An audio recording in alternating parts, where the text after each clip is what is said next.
Alors aujourd'hui, on va parler de Christian Orozco, le milieu de terrain qui a été recruté en 2025 par Manchester United, mais qui rejoint le club que ce 13 juillet. Pourquoi le 13 juillet? Parce que c'est le jour où il aura 18 ans, donc c'est le jour où la FIFA accepte les transferts venant d'autres pays que l'Europe. À l'époque, on avait conclu le transfert pour une somme de 1 million de dollars, ce qui correspond à peu près à 750 000 livres, donc c'est vraiment pas grand-chose. Et ce transfert, il fait beaucoup penser au transfert avorté de Moises Caicedo à Manchester United en décembre 2020. En effet, on avait un accord avec le joueur, on aurait pu avoir facilement un accord avec son club, l'Indépendante d'Evaillé. Malheureusement, Manchester n'a pas décidé de poursuivre le dossier. Et on sait tous maintenant ce qu'il est devenu, c'est un des meilleurs milieux de Première Ligue, même si là, il fait une deuxième partie de saison un peu plus compliquée. Ça reste une valeur sûre du championnat, il est évalué à plus de 100 millions d'euros. Donc espérons que Orozco suive la même trajectoire. J'ai trouvé un clip intéressant du joueur contre les U17 de l'Allemagne. J'ai pris ce clip parce qu'il joue contre une adversité dont on connaît à peu près le niveau, alors que le niveau du championnat colombien, j'en ai aucune idée. Donc on pourra, je pense, mieux juger son niveau global sur un match comme ça.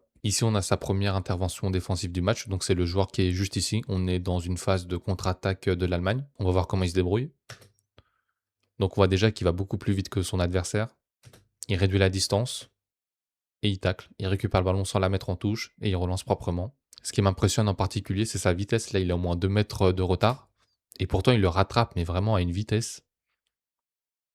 Et là, encore une fois, très beau duel. Et la relance propre. Ici, on a l'Allemagne qui essaye de sortir du pressing colombien. On a Orozco qui est juste ici. Il est encore bien placé pour récupérer le ballon sur son intervention, sur l'intervention de son coéquipier. Ici, il va vouloir jouer en jeu long sur son ailier droit, ce qui n'est pas forcément le bon choix, sachant que la distance entre les deux est assez courte. En revanche, sa passe est assez précise, elle arrive à ses pieds, mais bon, comme je vous ai dit, la distance est trop courte, du coup ça permet au défenseur d'atteindre son coéquipier assez rapidement. Ici, on a une touche de l'Allemagne, on a Orozco qui est juste ici. On voit qu'il est attentif au déplacement du joueur. Première intervention, ça permet à son coéquipier d'intervenir derrière. Ici, ils vont jouer un coup franc à deux, avec Orozco qui est juste ici. Donc là, il doit centrer. Et là, il fait une espèce de centre-tir, je sais pas ce que c'est, mais c'est totalement loupé.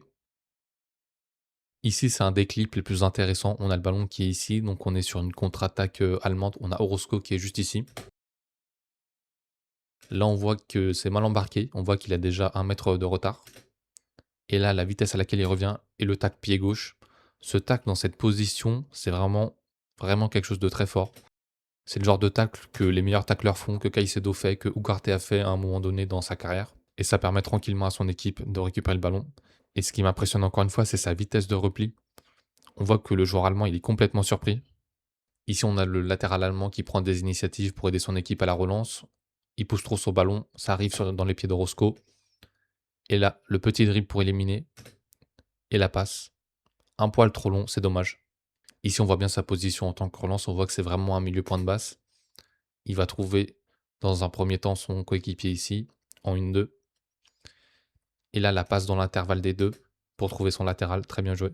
Ici, son coéquipier lui met un ballon pas simple. Il s'en sort plus ou moins. Son coéquipier lui remet un ballon pas simple. Et il s'en sort bien. Il arrive à rendre le ballon propre. Ça, c'est très important pour un milieu récupérateur de savoir rendre des ballons propres comme ça.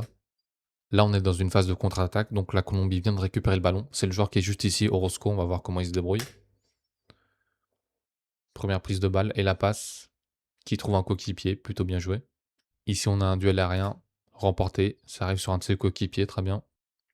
Là, on a le ballon qui revient depuis un corner. Orozco va tenter sa chance. C'est loupé. Le ballon revient sur l'attaquant allemand. Et là, il se déchire pour récupérer immédiatement le ballon.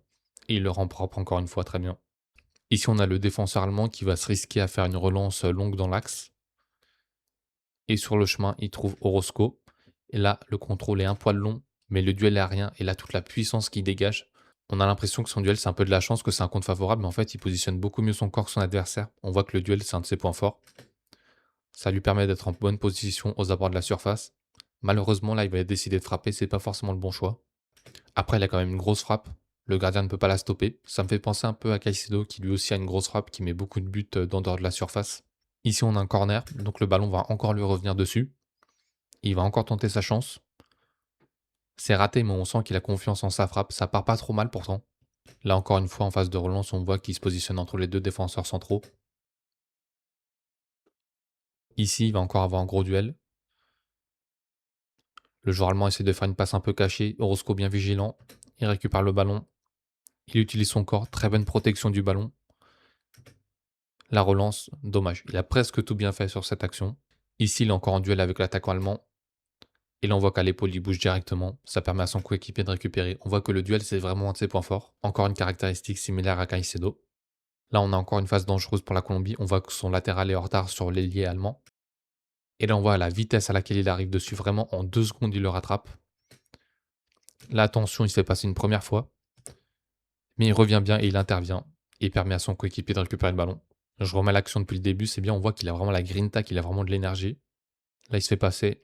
Et là, l'intervention. Très bien. Là, encore une fois, en phase de relance, on voit que c'est vraiment lui qui a la responsabilité de relancer le jeu. Il trouve un coéquipier. Et le clip est fini. Bon, bah, c'est plutôt pas mal, c'est même très bien sur certains aspects. Je pense notamment au tacle, à ses duels, à sa vitesse et globalement à son aspect physique. On voit qu'il a aussi des points faibles dans la prise de décision et dans les longs ballons, ce qui est normal pour son âge d'avoir des défauts. Après, il faudra faire attention qu'il ne devienne pas un deuxième Ugarte, c'est-à-dire qu'il soit juste bon dans l'aspect défensif et pas très bon ou alors inutile dans la phase offensive. Évidemment, c'est pas le seul clip du joueur que j'ai regardé, mais je pense que ça correspond bien aux qualités et aux défauts du joueur.